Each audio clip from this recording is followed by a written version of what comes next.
Yari! Welcome, everybody. I'm Casey, the Space Shaman, and I have Zane here with me again. How's it going, Zane? It's going good. Having a great time, enjoying the spring weather and all of this new energy that's coming into the earth. It's just been addictive lately.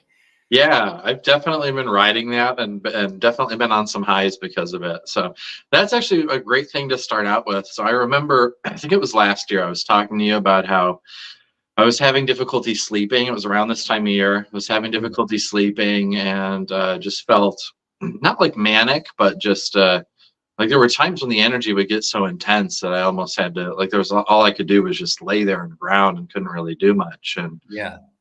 so and you explained to me that during this time, this is one of the times there's the most Saiwa, the most Saiwa or energy coming off of the earth, flowing into things, causing the plants to Yeah. bloom and bud and It's burn. it's a crazy time, man.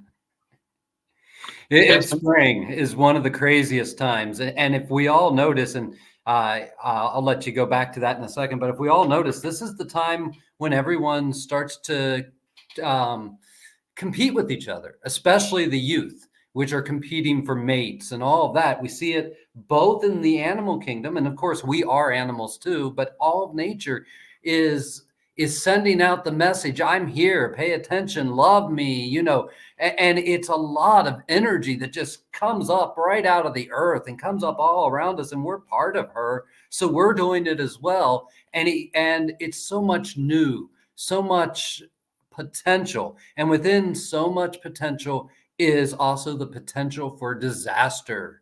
And that's what people don't like to look at. This is the time that things get really heated and really intense. Spring and fall are two of those times, where winter and summer are times that we often relax into the flow of things. Yeah. Yeah. Real quick, I just wanted to say hi. Eris is here. Says, "Hey guys, hi, Eris." Hey, Eris, how you doing? You have wings, sister. And Magic Mike is here too. Says a Nike. Hi, Magic Mike. Thank you so much for sharing things for my page. I want to thank you for that. You're like one of the biggest sharers of things, and you really do the work of connecting. That's what you are, Mike. Yeah, I hope you know that. You're a connector. You connect various informations and you connect people together, and that's just great. Thank you for being here. I love it. Yeah, I know. For me, I'd kind of been in a winter of my own life for like a year and a half to 2 years, really. Mhm. Because we all have seasons internally, and sometimes and a lot of times for me, it will match up with the actual seasons outside, like in nature. But sometimes it extends beyond that. And I definitely felt like I was in a winter period, kind of really went inward. I was very introspective, doing a lot of shadow work, digging up old things and looking at them and reviewing them and seeing what it was time to let go of and that kind of stuff. And I didn't really do a whole lot of healing work for about the past year and a half to 2 years. I didn't do much healing work for other people, very minimal. Yeah. Spent a lot of time just working on myself and have been, I've made some really major breakthroughs with myself, especially in terms of my emotional healing, integrating and working with my anxiety and depression and things like that. I've come a really long way and I'm really excited to help people. And it was just, I really don't know what happened. There was a few events. I had a big healing with Eris. There were a few things that happened in our lives. And then it was like this switch just flipped. And all of a sudden I have and it's right around the time, of spring. I have so much creative energy. My creative energy is like all the way up here. And I'm just working, doing live streams daily again, doing all these healings. I'm at the Kava bar doing healings out of the Kava bar and just running around and having a beautiful time. And I feel very passionate about all of this stuff. And I'm just ready to share my medicine with whoever's ready for it. And I keep that sometimes I'll lay there at night after I had this beautiful day, really busy doing all this wonderful work. And I lay there and I'm like, what changed? Like what changed within me? I Yeah. was so slow. I went from resting and just healing like all the time to like just going all the time. It's called life, brother. It's called life, and we've got to make room for it because people really, we are such a driven, goal-oriented culture, and we're all about how you're just growing your business and growing what you do and everything. And it's all about this high ceiling we're trying to reach, and that ceiling is never reachable. It's always right outside of our ability to manifest, and so we just go after it. And that's the Western cultural way. And it Yeah. keeps you grasping for things, and it keeps you very imbalanced as well when we go that way. You know, we have to make time in our life, and people on the spiritual path, you're not always going to have a peak experience. I don't want to burst your bubble about that, but people out there, listen to me so that you don't live in that unbalanced worldview. You're not always going to live a peak experience. They're not for that. Those peak experiences are moments when the spirit has conspired on your behalf, and all of free will has conspired on your behalf to bring you into an experience. Once you've had one or two of those, you don't need to continually have them. You can't become reliant on them. It becomes an addiction. And then when it isn't happening, you think, oh, what's wrong with me? And that just sends you down a spiral. No, when things aren't happening, that is when the spiritual work happens. When things aren't just happening for you, because the spirits want you to do it for yourself first. They want you to develop a relationship with them. And like any other good friendship, they'll lend a helping hand. But once they've lent a helping hand, they want to see you just go on your own. And you have to do the work for yourself. You have to do your inner work. You have to do all those things, because in those moments when you are not feeling it and you're like, man, I just want to take a rest from all this, I give you permission, take a rest, because in those moments you are growing your medicine. You are growing your presence. You are learning. And more than all of that, you are being humbled. And when you're being humbled, that means when you go back out there, you won't go back out there with such a strong mindset that, oh, you got to be balls to the wall, happy and optimistic all the time for things to be making positive progress in your life. You'll go out there and you'll say, you know what? That person, they're not failing. They're just in the ebb, or, you know, they're just in the lower part of the wave. Maybe it's not the ebb, but they're in the lower part of the wave, and they're going to be on the top again, and then they're going to be on the bottom again. And that's nature. That's the moon cycle. That's the tides. That's what we in the shamanic world are trying to emulate. We're not trying to hold a high vibe and just hold it all the time. If you're trying to do that, you're trying to rush toward burnout. That's all you're trying to do, is to burn out, because that's what that does. When you burn that much fuel, that much energy, your body is a conductor of that energy, and it has to have the vibration and the health for you to manifest that, or for you to embody that and to emanate that with frequency and vibration. And guess what? You're not supposed to always be there. And if you are always there, it itself will start to become the anxiety. It itself will start to become the depression. It will crush you, because you weren't made to be only there in that peak moment. Yeah, so allow yourself to have peaks and valleys. Allow yourself to ride the wave. And if you do that, you're going to have a happier existence in this life. I tell you what, man, that was the last time I had a plant medicine ceremony, which was about a year ago now. That was the biggest teaching that came through for me. Was ride the waves. Every single thing in this multiverse is a wave. I remember you telling me about that. Yeah, like I said, the cycles of the moon, our emotions. Maybe you have a wave of anxiety that comes through, or a wave of joy and love. All of that, every single thing, down to even this tiniest subatomic particles, they're just waves. Everything comes in waves. And the message that came through to me was like, become a pro surfer. You know, don't try and stay on top of the wave and fight to be there. And when you're at the bottom, don't get angry and try and climb back up the backside of the wave. You just go with them. You just flow with them. Learn to surf those waves. Absolutely. And I wanted to say, I really noticed that what you were talking about, how when you take that time to slow down, go inward, and be still, you're growing your medicine and your presence. And like I said, after that 1.5 to 2 year period of really slowing down and being still and present with myself, I came back and I had a whole new way of working with my medicine. My medicine was coming through in a whole new way that to me seems far more beautiful. Absolutely, because you got to know yourself more, man. Yeah. So I can totally attest to everything you're saying. I really feel all of that. And And it's beautiful to witness it. And same thing, growing the presence and being humbled, like you were saying. I feel that as well. Because there were times before when I was doing really well. I had a lot of people coming in, booking sessions, and I could see myself getting a little bit of an ego at a time and being like, oh, like, yeah, like I don't want to do any of XYZ kind of work because like I've already got so many people paying for this type of stuff, and just kind of created a little bit of ego around how all of that worked and taking that time off. Now I'm just so grateful to be able to interact with people's energy fields and to just be present with them, hold space for them, and witness change. Like just to be there and witness change is miraculous. It's amazing to me, and I'm like, wow, I get to be a part of this. That's so Yeah, cool. and as we do that and we allow ourselves to have our own cycles and we get into our own cycles, that means we're getting back into the natural flow of things. As we're able to do that more and more, we're able to really be more present for those around us. It sounds like it takes us away from that, but really, if we need some time off, we got to give ourselves that time off. And the other thing that spiritual workers and healers especially get into this is that it can seem sometimes like a career choice that we're really on our career path. And this stuff is not about a career, because when we're working with people, we're healing them. And if we're really healing them, we're empowering them. And that means that they'll eventually not need to come back to us to get another healing. And Yeah. that is success.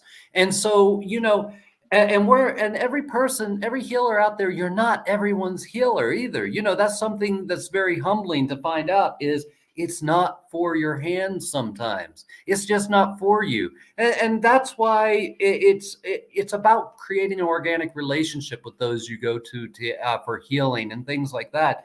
It's really important to build that organic relationship so that they know if they're right for you, and so that you know if they're right for you. Otherwise, yeah, we can do things that suspend what's going on in the person's life and give them what's called a safety. We can do that for most everyone. Create a safe space where we have lifted up the weight that was holding them down, and now and with that lifted up, they can like look around, survey the world they're in, and start to make new choices because they don't have so much pressure forcing them into reactionary behaviors. They actually have the space and the safety to respond to their world instead of react to it. But really, we're not supposed to heal everyone. Even though our tradition talks about the infallible healer, and you and I had a conversation about this one day, and how they'll soon arrive back on the planet. It's not that they've never been here. Is that it seems like they've been gone. And I said, well, how do you know that they're not already back? And they just refuse to do healing. And and people out there might say, what? They have this power to infallibly heal everyone. Why would they choose not to be healing people? And that's the whole thing, because it's a shift in total consciousness. You're lifting yourself to another consciousness level. Some might call it the fifth dimensional level. Well, in the fifth dimensional level, maybe you don't see things as particle anymore. So maybe all those things aren't so important to you because you're looking at life from a different angle or a different perspective.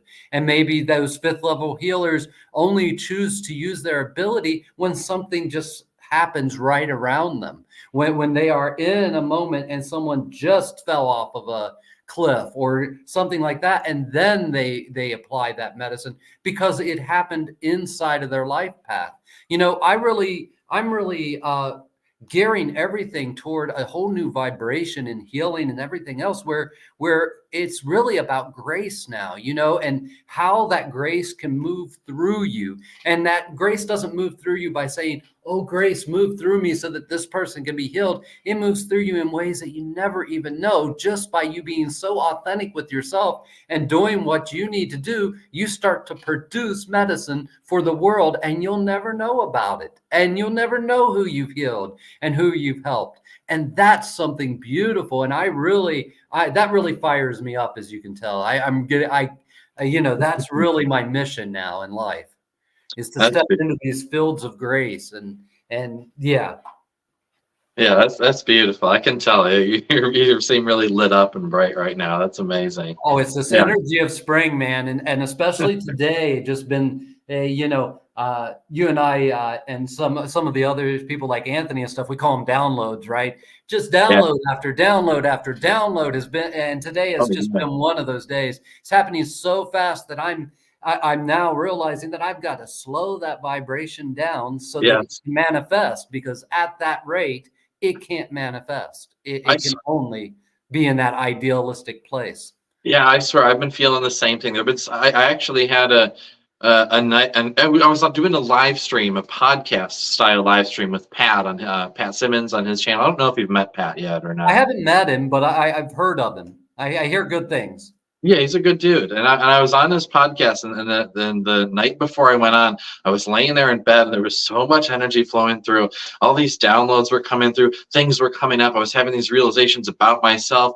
Things from 10, 15 years ago were coming up, and like soul pieces were coming back, and I was like just having all this organic healing just in the natural flow of all this energy.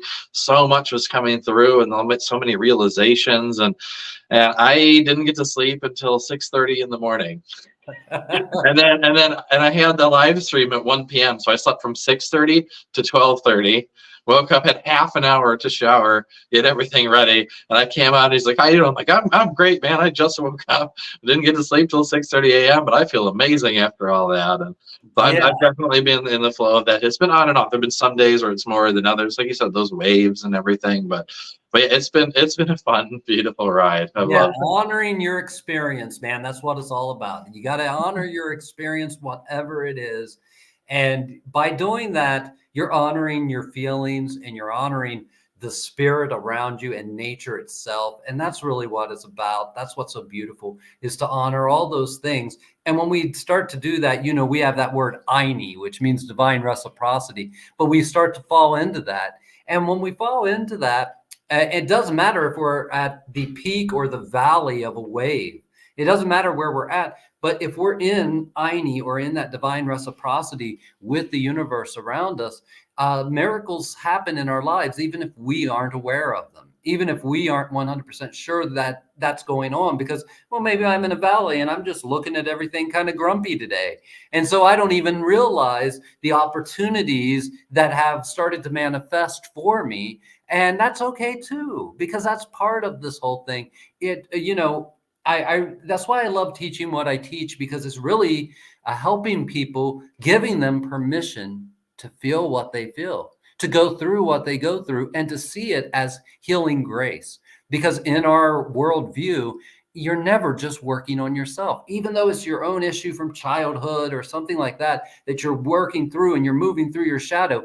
By doing that, you are creating an energetic vibration on this planet Earth. And we're all connected through a field of energy that's connected through all these, we call them seke lines, which are like ley lines, but they're not just in the land, they're also between people. We're in our constellations, and we're forming new constellations all the time, and we're sharing that information.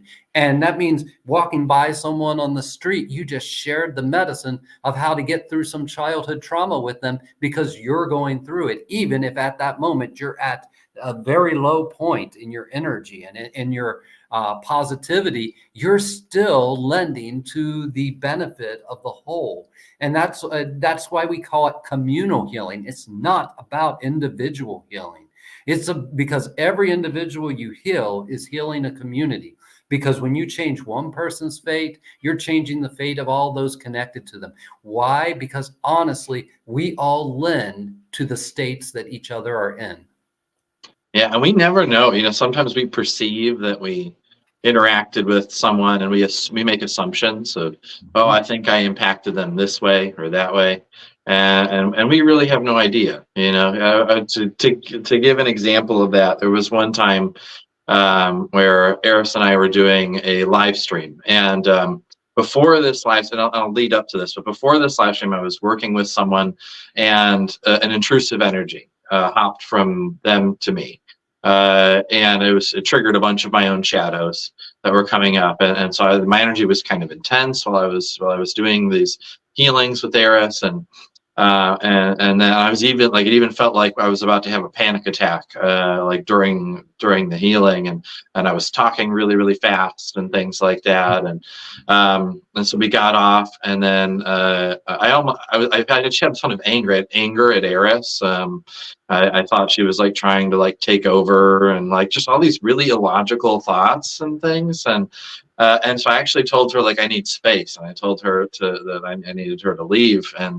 And so she went to leave, and then I came back upstairs. I was having all these angry, weird thoughts that I'm just like, I don't think these are mine, I realized. So I checked in, and I'm like, oh, I've got an entity inside of me. So I called her. She was in her car getting ready to drive off, and I called her and I said, hey, I need you to come back up here. I think I need your help with clearing this entity. So she did this healing. I cried harder than I've cried in years.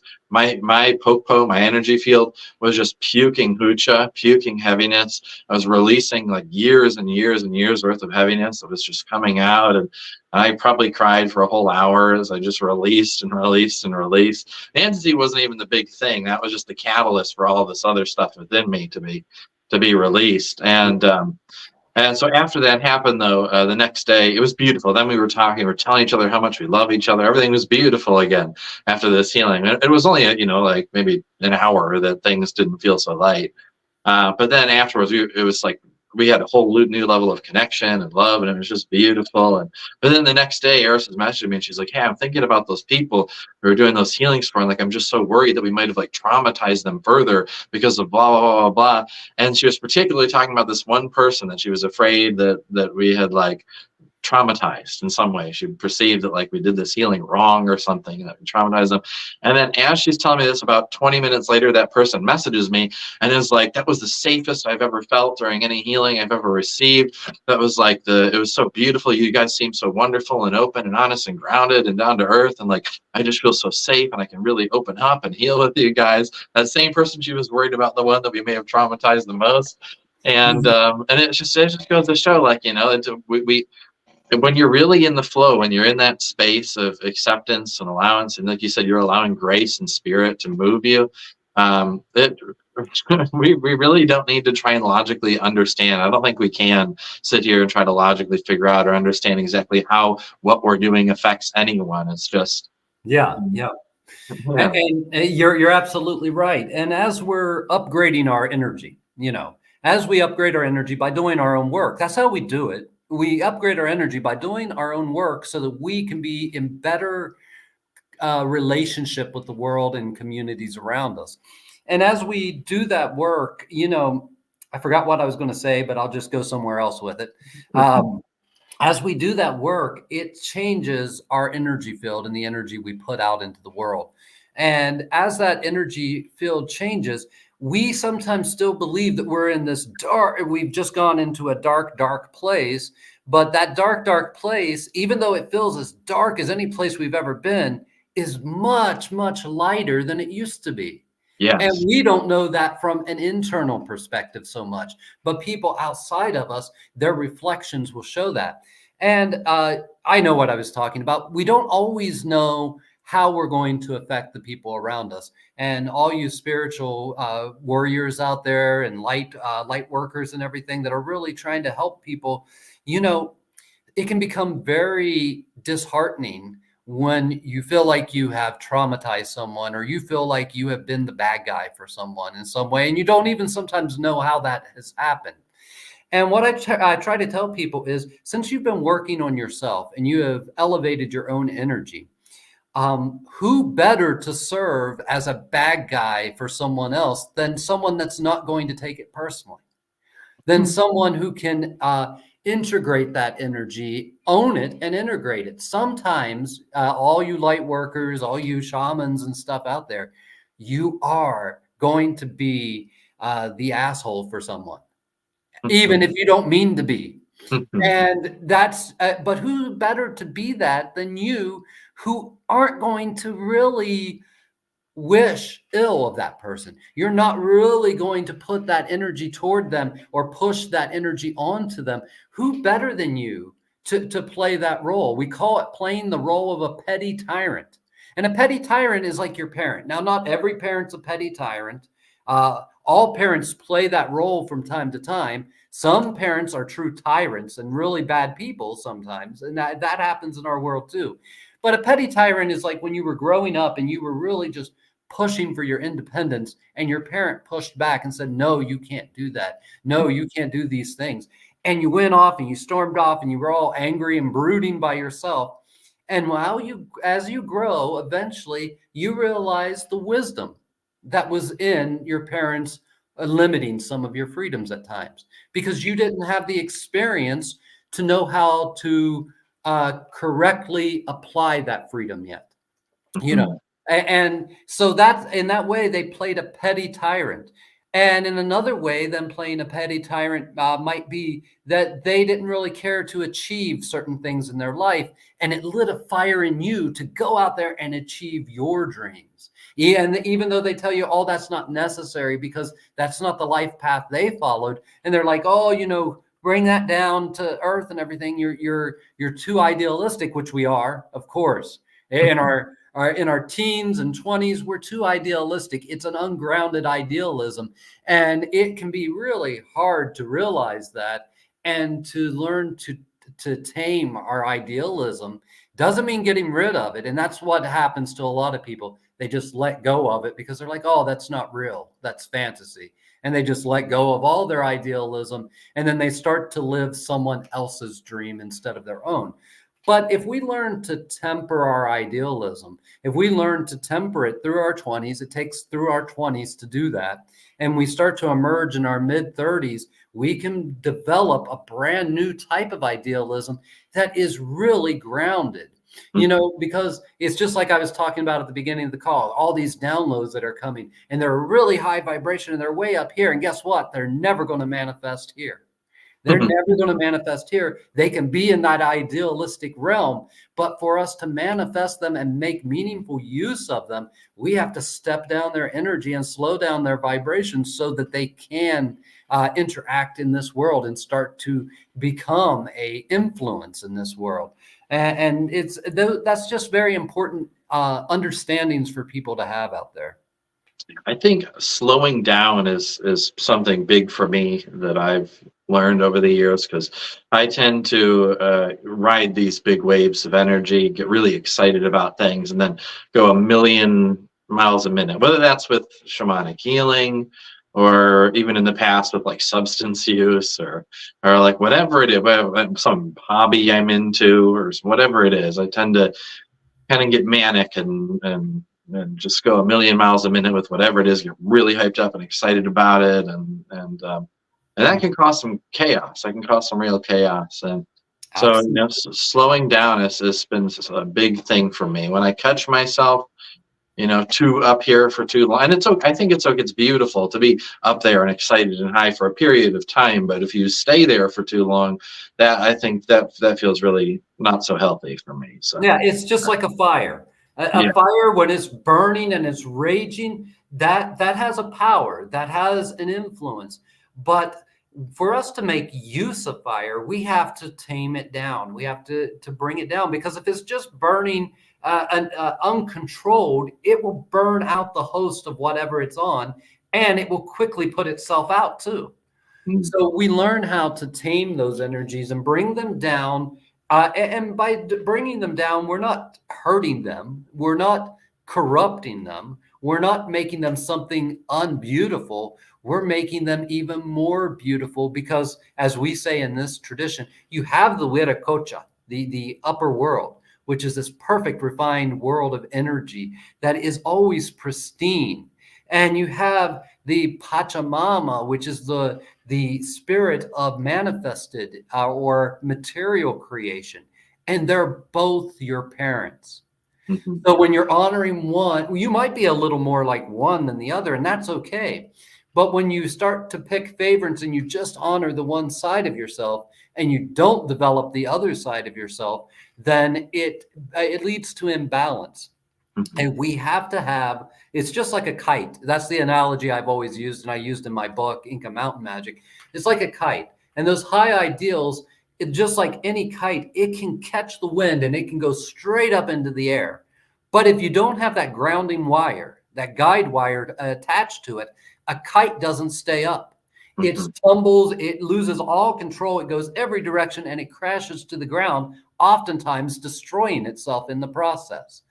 So, we need that idealism. We need that perfect, pristine vision, that vista, but we also need that virtue, that ability to hold it and see how it could be used and see how to make it functional and practical in our lives.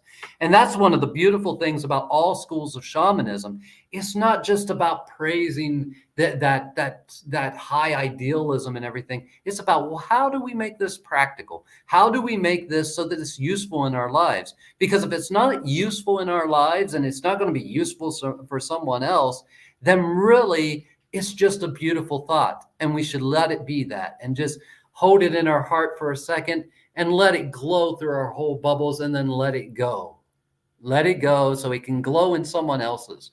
And we have to be okay with that. There's some things that we're going to be inspired to that aren't ours, because we're all attached to this field of information that shares information between us all. And by honoring that and loving it and then sending it out, what you're doing is you're giving it more energy and more grounding, so that when it reaches the right person, it can go straight from heaven to earth and they can manifest it. And speaking of being more, like it being like needing, yeah. So in shamanism, like you said, it's not just about idealism and beautiful energies and beautiful thoughts. The important thing is, how can I make this practically useful for me, my community, etc.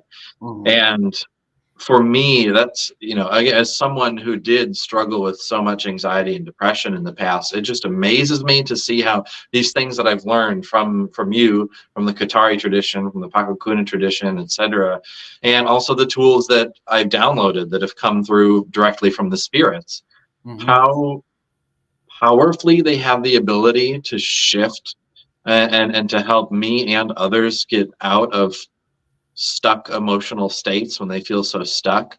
Yeah. There have been times when I felt stuck in depression, stuck in anxiety for days or weeks at a time. And I come through and I'm like, okay, I need to use, and it's amazing how we can forget. I can forget about all my tools for that whole like few days or 2 weeks. And I forget about all of them. And then finally something comes through and I remember, okay, I need to use these tools. And I work with them, work with the spirits. And then I went from however I was feeling to feeling so light, like and free, and just moving on from that. And I have people that come on my live streams, and some people are like, yeah, I really feel so stuck in my depression, I just can't move forward in life. Actually, I had this one guy come on, said he had severe OCD and depression. This was just a couple of days ago. And I'm not doing shamanic healing, I'm just doing some basic cleansing work, just using some tools to regulate the energy body and the and the nervous system. Mhm. And you said it was like 9 out of 10 level depression, like in terms of heaviness. And he felt so stuck, was failing at his classes in college, wasn't doing any of his work. And then just working with these tools that I know, these Yeah. simple tools to regulate the energy body and regulate the nervous system, guiding him through a simple experience. And he said not only was all that heaviness completely gone, but then he commented the next day on another video, and he said, hey, like I not only am I feeling so much lighter, I don't feel stuck anymore, but I've actually started working on all this college work that I put off. How And cool is that? I know, it was Good amazing. job, brother.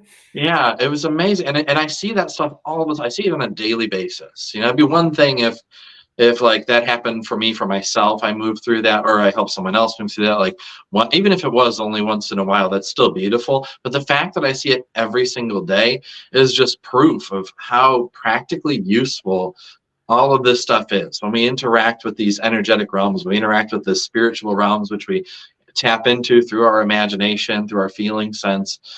Like it really is so practically useful, and it's so relevant. And it just proves to me how intimately interwoven the physical reality is, as well as our mental and emotional realities, with the energetic and spiritual realms, and how relevant all of that is to our real daily experience. Absolutely. I couldn't say it better than myself. And one of the things that you really pointed out, and I love the fact that you pointed out, you said it was just a simple clearing. And that's something that people out there, you learn all these tools and you want to use them, right? You learn soul retrievals and how to work with people's soul contracts and limiting beliefs and all kinds of stuff. And everyone is a tool. And it's amazing how when you learn a new tool, somehow the universe will provide someone that needs that tool. Yeah. But it also takes a tempering inside of yourself, because when we're working with people, we really want to work very slowly on them. We want to work little gradual increments. And why do we want to do that? Because it's empowering to them. Now, in the past, people weren't so worried about that, but now we're in a whole new age, and it's about empowering each person so that they realize they're their own healer and these type of ideas. And one of the ways that we really show that and really embody that is by working at the basics. You know, someone comes to you, it's your first time with them. You might see they need a soul retrieval. You might see they need an entity removal. You might see all of this stuff. You know what? It's not your job to do that first time. And you might say, well, why would you send someone out there with that stuff still on them? So they can grow. So they have time to organically grow through their own cycle. And that's called integration. So you start with something very simple because it's your first time with them. And then you send them out into the world. And what you've just done is, we talked about it at the beginning, you've created a safety for them. You've taken the pressure off a little bit. Now they can start to change internally. They can start to change. And you give them some time. You don't say, come back and see me next week. You don't say, come back and see me in a couple of weeks. Maybe you do, but a couple of weeks is like the minimum that I would ever put on someone. Wait a couple of weeks and then come back to see me. And I give them some homework around the things that I see, around the work that they can do to help integrate this. And you know what happens? They come back, and oftentimes the entity no longer vibrates with the infinity that they had with it. Mm-hmm. And it left within a month of them just doing their own work. If they do it, that's the big key. If they do it, if they don't do it, I don't want to work with them anymore. You know, because why do I want to waste their time and my time and their money? Why do I want to waste that? I don't want to be the guy that just constantly lifts someone up and watches them go back down so I can lift them up again. I don't want that codependent relationship with them. You know, so we really want to do the minimal work. Number one, they'll accept that.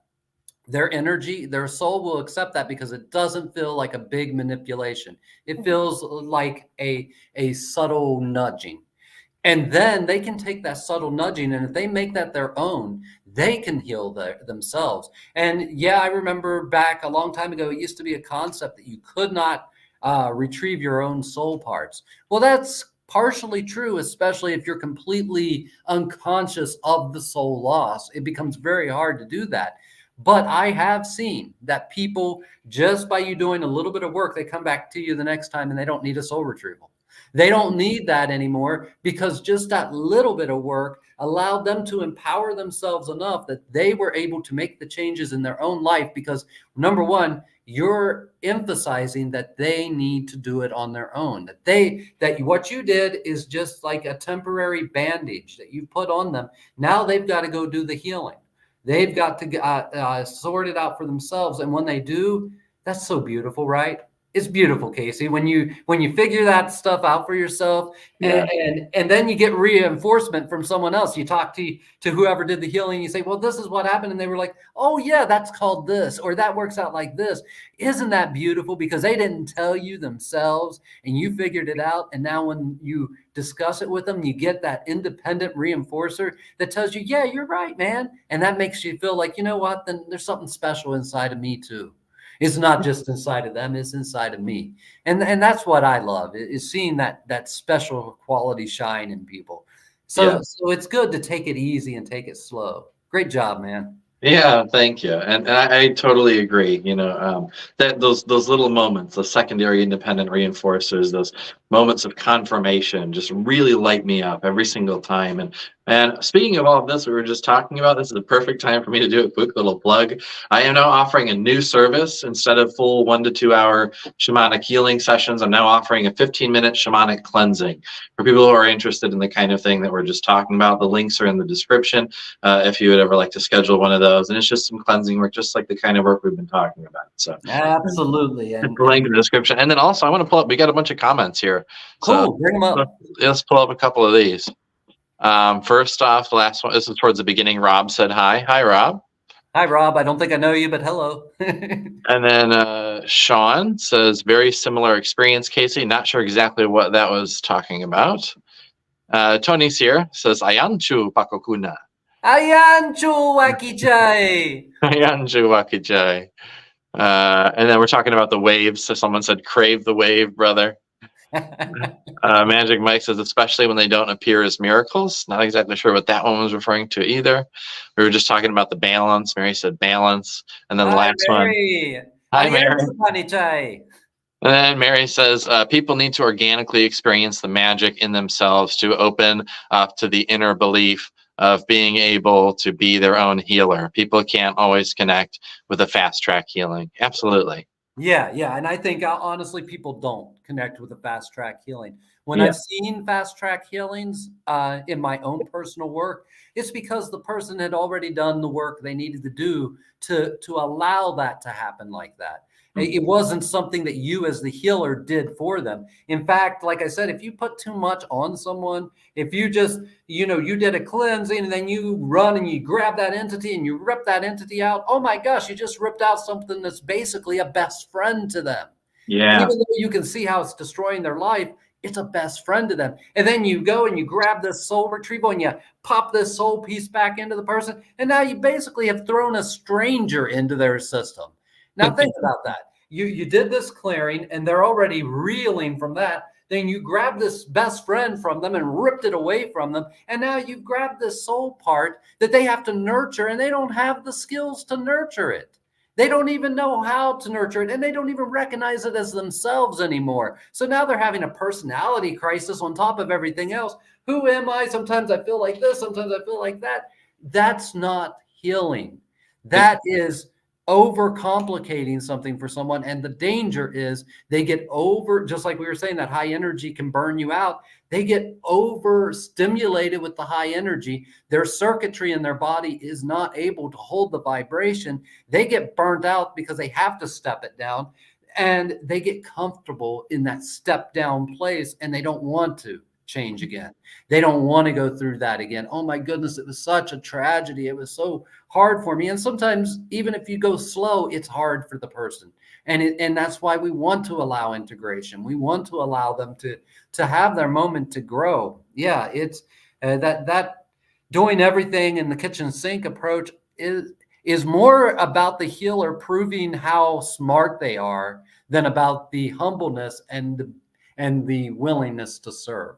And I'll be totally honest, I have been there in the past. I used to do that with people. I'm like, okay, I want to rock this person's world and show them just how much is possible. And I want to really because I don't know if I'm going to get to see them again. So in case of that, I got to pull this entity out and put the soul piece back in and do all this. And yeah, I even had some people I would message them after a while. I remember one time I did that kind of healing for someone. And then like a month later, I was like, hey, just checking in to see how you're doing. And, let me know if you're in need of any more healing. And they're like, that was way too intense for me. Like I spiraled after that, and it was like it was not a good time. And that was one of the turning points where I was like, okay, yeah, I need to not continue in this direction. And so I do things very, very differently now. I've been so many different healers in the times that just in the past few years even. I've become so many different types of healer. I've gone through so many different versions of myself in just the past couple of years alone. And then Mary says, can I ask you guys something? What are your feelings on telling people about their past lives? I feel that sometimes people spend too much time and energy trying to focus on their past lives. I'm going to jump right in there with that. It's creating a belief system. And if it's a belief system that they already have, then what we want to see is that this is the way whatever in their life is presenting itself. It cannot present itself in another way because they're unconscious of it on those other spectrums. So the only way that it can present itself is as a past life. And that's not me saying past lives exist or don't exist. That's me saying it doesn't matter. What matters is this is how it's presenting right now. So that's what we have to do is just move them back into right now. Okay, so you see this past life as creating this issue right now. all right, let's just embody that and move forward from there. Let's not just get stuck in the past, because guess what? They're past. They are past. If they are past lives, they're past lives. They color things today, but they're not the, your whole experience is about the life you're living right now. And if we get too concerned with past lives or future pacing our lives, then what we miss is these moments now. We miss these moments now. And so many people have done that. In men, we are so notorious for it because it comes from our mindset. And that mindset is created by the particular chemicals and hormones that our body creates. And that is that we get so focused on ambition. I have this ambition to achieve this, this, and this, and I see it's achievable and all this, and we don't ground it in reality, and we push really hard for it. And what ends up happening, and you'll hear this a million times from people who were extremely successful in life, they'll say, but I missed out on so much. Mm-hmm. I was so myopic. My vision was so myopic because I needed it to be that way. I needed to just be able to focus on this little thing I was trying to create. And I lost out on my family relationship. I lost out on the simple things in life. You know, a lot of spiritual people do this, and I used to be guilty of it too. You quit doing vacations, you quit doing other things, and everything becomes a part of your spiritual life. Everything becomes, oh, an event you're going to. Oh, it's in this beautiful place. I'm going to this beautiful place to teach. So that's like a vacation. No, it's not. It's not a vacation. That's you going to some place to work, to do the work. You're on. You need that downtime too. You need that time going to the beach. You need that time where you're going out eating with friends. You need those down moments too, because the whole spiritual progression and all of that spiritual work you're doing is to enrich your everyday life.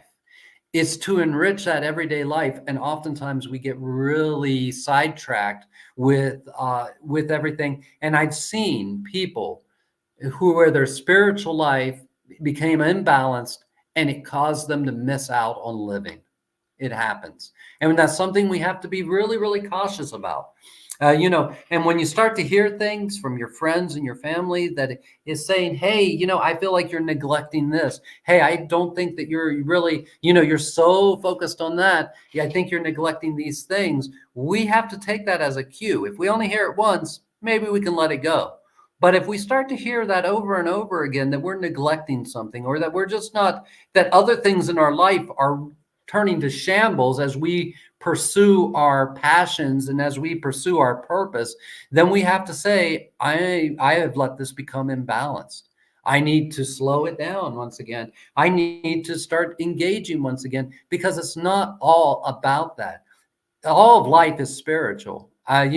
The spiritual dimension is part of everything. So that means everything, even the most mundane thing, having yourself a cup of tea or sitting around laughing at a comedian or something, those are important too. Those are important moments too. And it's going to shift as we grow as a species. I think we're about done with this uber goal-oriented way of being. Goals are important. They are important. And putting energy toward achieving things is all important. But we have to remember to keep it balanced, or we lose Aini with ourselves, with our family, with our environment, with our friends. And when those things happen, that creates difficulties in our life. That creates difficulties. And none of us want to be that person that's sitting on their deathbed at 89 and just sitting there and realizing it doesn't mean you're even sick. It just means, that you're nearing the end of your life. And for you to look back and go, oh my goodness, I wish I would have done that different. Mm-hmm. I wish I would have done that different. And that over there, I wish that I hadn't done that way, that it was perfect the way it played out. But now from this elevated perspective of your older age, you realize, oh, well, even though that was perfect, maybe I could have done it a different way. Maybe I didn't have to learn those lessons the hard way. Maybe I could have made that easier on myself. So it's really about, we talk about a work-life balance. I also want to talk about a spirit and life balance, Hmm. because spirit is everything. So since everything is made of spiritual energy, you can't neglect your spirit by enjoying the simple things in life. In Yeah. fact, you are honoring it in those moments. You're honoring it. And though I teach a diet procedure where we cut out sugars and stuff, you honor it when you sit down at a birthday party and you're eating that piece of cake with everyone. You're honoring that. And even though it might make you feel terrible the next day, just think of how terrible it might have made your whole community feel that you were like, nope, I can't do that. I can't do that for you. Even though you're my daughter or my son, I can't have a piece of chocolate cake with you because I'm so much above all that. Yeah, so I want to jump back though to the past life question. I know this all tied into it, but Yeah. I also have seen in my experience there are some people where something's happening. Either they feel stuck because of something, or some emotional something is coming up, and they've tried and they just have no idea what's happening. They can't figure it out. They can't think of anything in their life that might have caused this to happen. I've even guided some people through like a regression into their childhood, and they can't come up with anything that might be causing this, but they feel they have this, and it's not that they actually need this, but their mind creates this need to understand what this is about in order for them to be able to let go. And sometimes guiding people through a past life regression, or even just viewing into their past life, kind of explaining about it and having them kind of follow you and see it for themselves, sometimes that can make people come to the realization of, oh, that makes sense. That's why I was like that. Now that I know that, okay, now I can move on. And I've seen that really help a lot of people. Absolutely. However, the story lives within the client. We want to honor the way the story lives in the client, but I think what Mary was really saying is some people get so preoccupied with what might have been their past lives, Oh, sure. what might have done things, and they miss out on this life. And they allow themselves to miss out on this life because they think, well, that's just my karma to pay, or that's what I have to, that's just the results of this in my past life. I'm not even going to try. I'm not even going to live my life. And I think that's when we realize that it's being used as a, how to say it, used as an excuse for life. Or used to control people, because past lives have been used historically to control people, like in India, with the idea of the caste system, where if you were born poor, it was because of what you did in your past life, and you have no control over that, and you need to stay in your class. And in that way, it's used to control people's minds and control their bodies and control the style of life that they're going to have. So it's a double-edged sword. I Yeah. don't say that they exist, and I don't say that they don't exist. I've had my own past life experiences, and every one of them has taught me something, but it was important to this life. And if we don't conch it back into this life and how we can move forward from that story, or how we can move forward from that realization, or we just don't choose to, because we always say, well, it was my past life, that's why it's like this, and I can't change that. Yeah. People do that also with their present life. They go, well, I failed in this way in the past, so I'm not going to even try again. I Because was going to say that out. the obsession with the past lives, like you're talking about, using that and allowing that to detract from your experience of the present. That's the same thing people do with their current life. Oh, this happened to me when I was a kid, and so everything is shit because of that, and I'm never going to be successful because of this thing that happened and this trauma. And so yes, people do the same thing with this life. And people do the same thing with the future pacing of life. Yes. Who they could become. And it's important to be able to tap into the energy of who you could become in different scenarios, and then to wisely choose which one you want to move toward. But to understand that you might not become exactly what you saw in your vision. That's the organic side of it, is to keep it grounded. Use it as a line. Use it as a focus for where you're going. But don't get so preoccupied in the focus that you lose your life to fantasy in either direction. Don't lose your life. Don't lose the life you have right now into fantasy, because you were given this body and this opportunity not to live completely in the realm of fantasy. You were given this opportunity to live within the realm of the material, and don't lose that opportunity.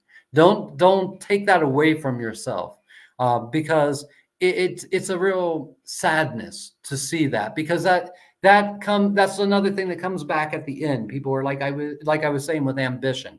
Ambition is a fantasy.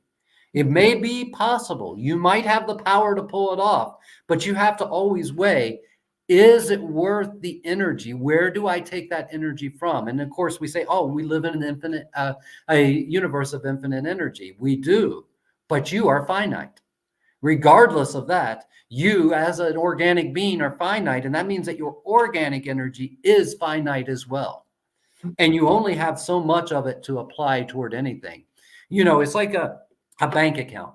Yeah, you have $100 of energy coming into you every day. You have to wisely choose where you're going to put that energy. You don't want to say, oh, I'm going to put $100 of my energy every day into this project I'm trying to create, because then there's no bucks left for your family, your friends, for your life, for your enjoyment. All of that goes out the window because you're myopically choosing to put it all right here. Now, there might be a day or two that you choose, and it's best to communicate that with those that you love. You say, hey, you know what?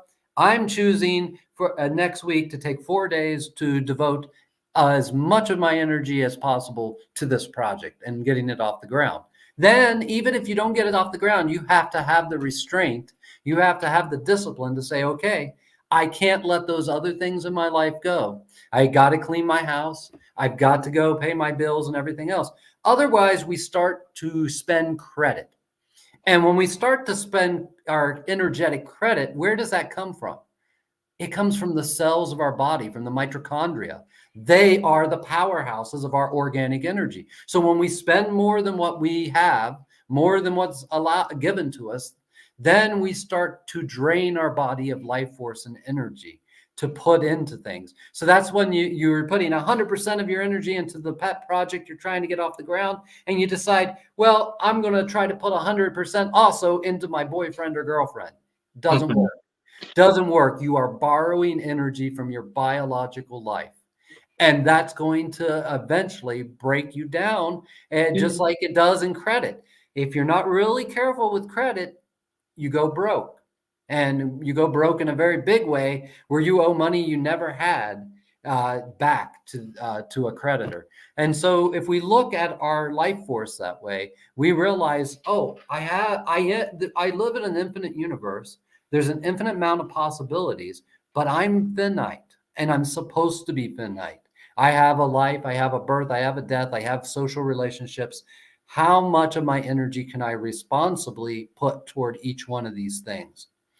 Or you can try the opposite. You can try putting 100% into 3 different ways every day, and just see what that's going to lead to.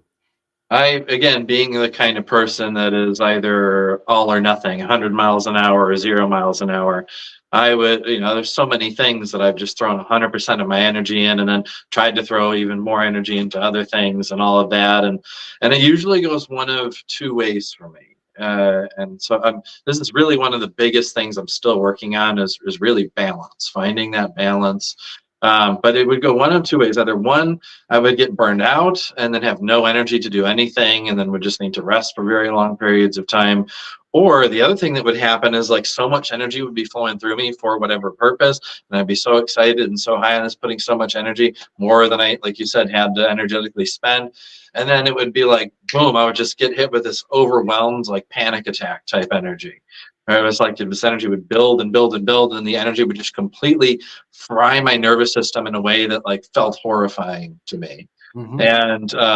And then that would cause me to become afraid. Then I would have fear around, because I had a traumatic experience around that. And I'd say, oh, I can't put my passion into that thing at all anymore. Can't put any energy into it anymore, because if I do, then I'm going to have one of these intense experiences and these breakdowns again. Yeah, where it's not the energy's fault. The fault is the discipline.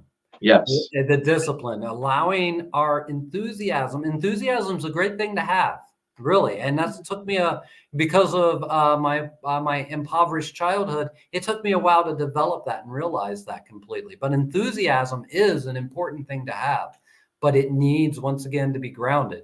And even though we didn't have a subject for today, I guess today's subject was grounding. Yeah. Everything is revolved around it. I love that too. Casey and I were talking about this before. We both like to fly by the seat of our pants, and our friend Anthony's that way too, where we don't really like to so much pick the subjects and everything. We like to let the universe kind of lead us to them, and then just to respond to where it's leading us. And that's just an interesting thing. And what I realized is any other way of being doesn't work for me because it's not natural. I've been the same way. I mean, I remember even when I had this job, I was a manager of a telemarketing company, like a cold calling telemarketing company, and every day I had to give a speech, like a speech to, I don't know, just motivate people to sell the local newspaper.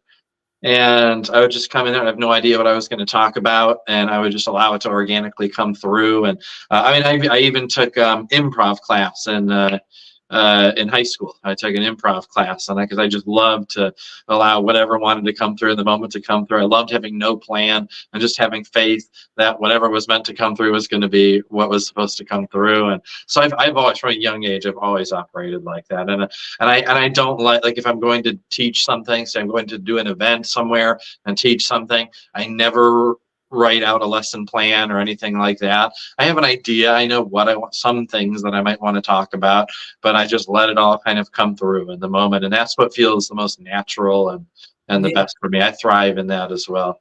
Absolutely. And that's the organic approach. And that's how traditional apprenticeships were too.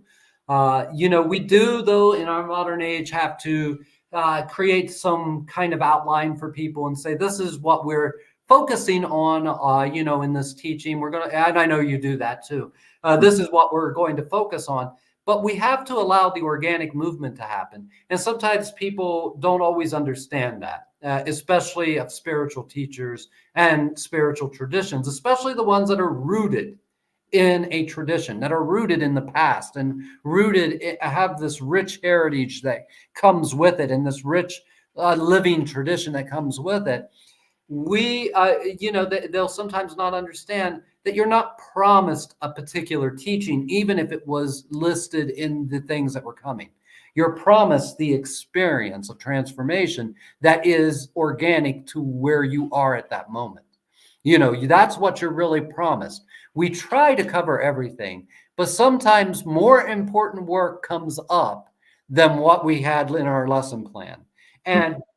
And we need to honor that. And that doesn't mean that your teacher didn't teach you what they said they were going to teach you. It meant the spirits had a different perspective, or what you needed was something more different than what you thought you wanted. We always try to follow a lesson plan. And that's why you'll see spiritual teachers are really, are like, you'll get this, this, and this, and they won't overpromise, because they want to make sure there is time to move to each thing. You're not, and the other, that's being organic. And that's why you don't learn a tradition in a weekend.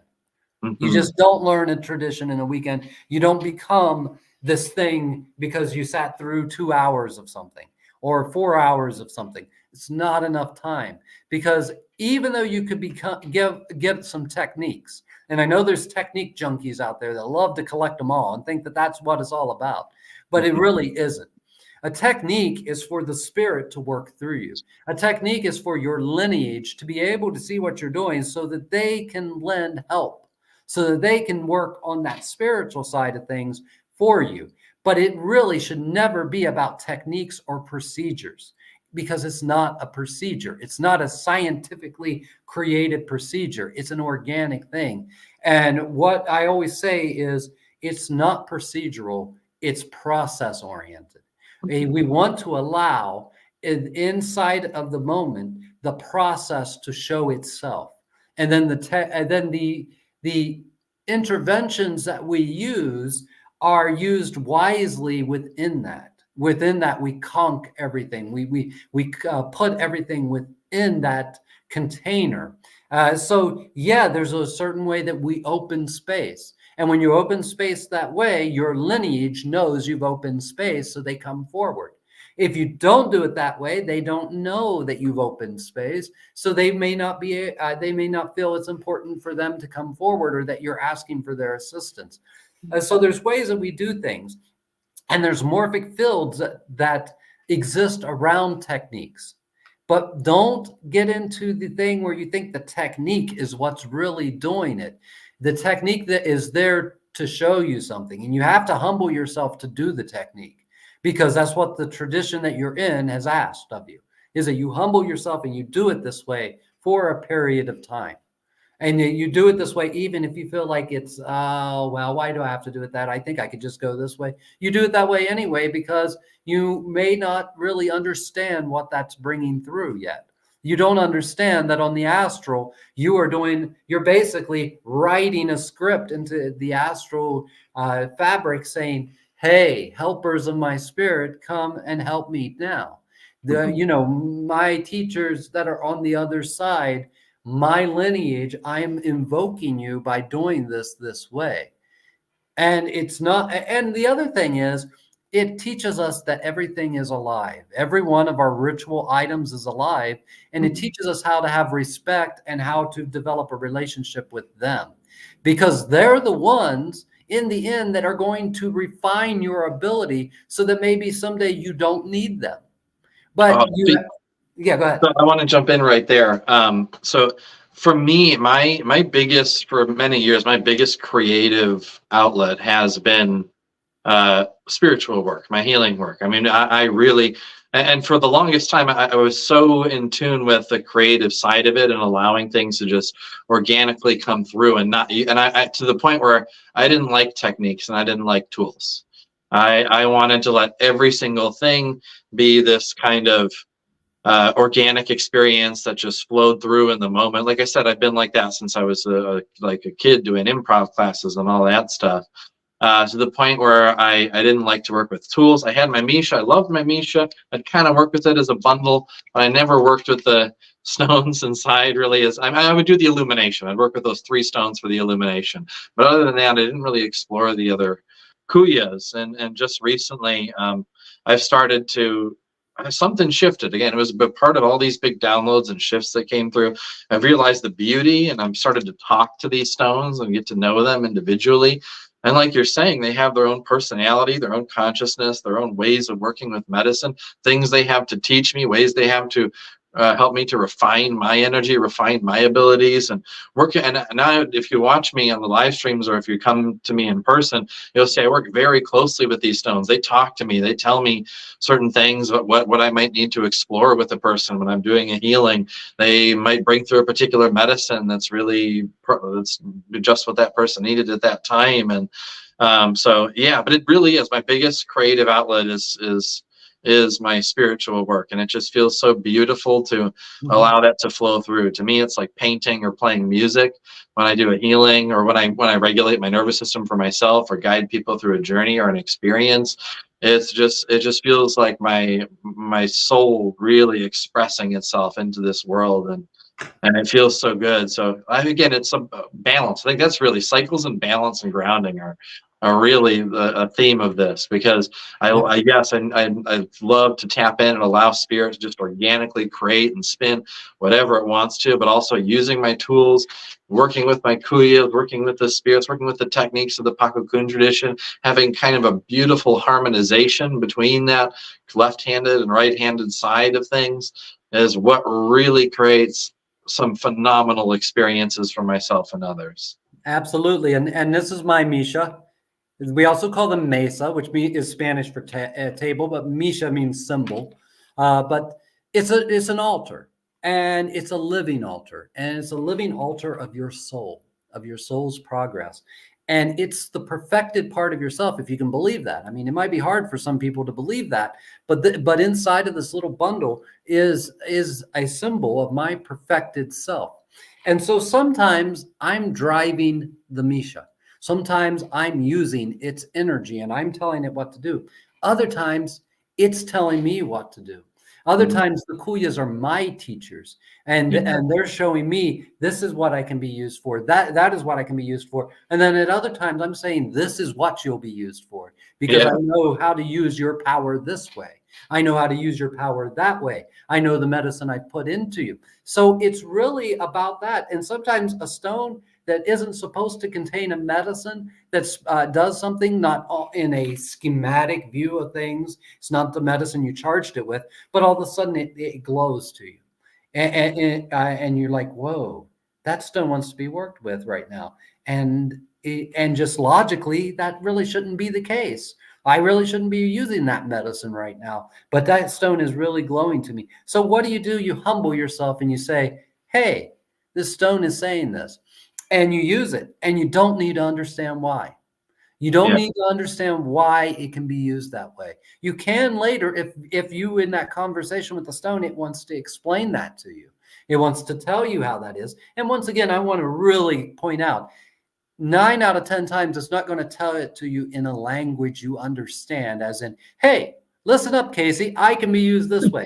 Sometimes we filter it that way into mental or emotional storyline, but more or less, it talks to you on the spiritual level, which means you just know. Mhm. You don't have to translate it into English. You don't have to translate it into analytical thought. You'll just know, oh, that's why. That's why. And me just knowing doesn't mean, oh, I know that it's this stone because this person had this experience when they were 5 years old. It's me just knowing, oh, yeah. Oh, yeah. Just Mhm. feeling, oh, yeah. And that's all it ever has to be. Yeah. And that's when we're getting into the deepest conversations, and conversations with our kuyas in this tradition, with whatever you use. We don't want to make it a fetish, which means we lose our power without it, that we believe it is our power, but we do want to realize it's a relationship. And just like any other relationship, there's a give and a take, and that's what creates power in these things. That's what makes this not just a baby blanket with some stones in it.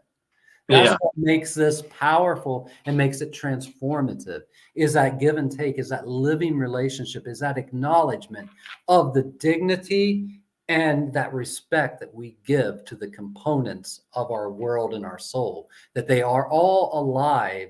And as such, they deserve a level of respect. I love that so much. Speaking of all this, since we're getting into the into some of the work that you teach in the Qatari tradition, coming up, we don't. Do we have a date for it for the It's going to be next? May. I don't know exactly the date yet, but it will be, yeah, May, because we just don't have time to advertise it before that. And so it will definitely be May. I'll get those dates out to everyone who's a mentor, which Casey is a mentor, which means that I see him as understanding and embodying the tradition enough to help teach it, to help show it to other people, to be my right-hand man when I'm teaching. And he's not the only mentor I have, but I do want people to know that he is a mentor. And that means that I have a lot of respect and a lot of, I honor the work that he does in this world. Thank you so much, Zane. Thank you. And yeah, so follow, keep subscribe to the YouTube channel. When we do have the links for things, I will be putting the links in the descriptions everywhere that I'm streaming. So keep following along. And if you're interested and it really calls to you, this work that we're talking about really calls to your soul, then check it out. And I'll have, I think what you said as well, I'll have a little code that you can put in if you'd like to sign up through me through the apprenticeship. And I Um, want you all out there and out there listening to this. If you're listening to it from Casey and that's where you found out, I want you to sign up through Casey. I yeah, want you to. I want to know that because that helps me know the energy vibration that we're working with you. Because whether you're coming through Hank or Casey or Tony or whoever, Cricket or whoever is the person that's showing you this tradition and bringing you toward it, that's important for me to know, because that helps me, that helps all of us know how to present things to you, how to share things with you, who would be the best representative to you. you know, that lets me know, hey, if this person's having some issues, maybe Casey is the person to reach out to them. Maybe Casey, because he brought them in, so he has a medicine they understand and work with, because we all have different medicine and different quality, and we want to honor that.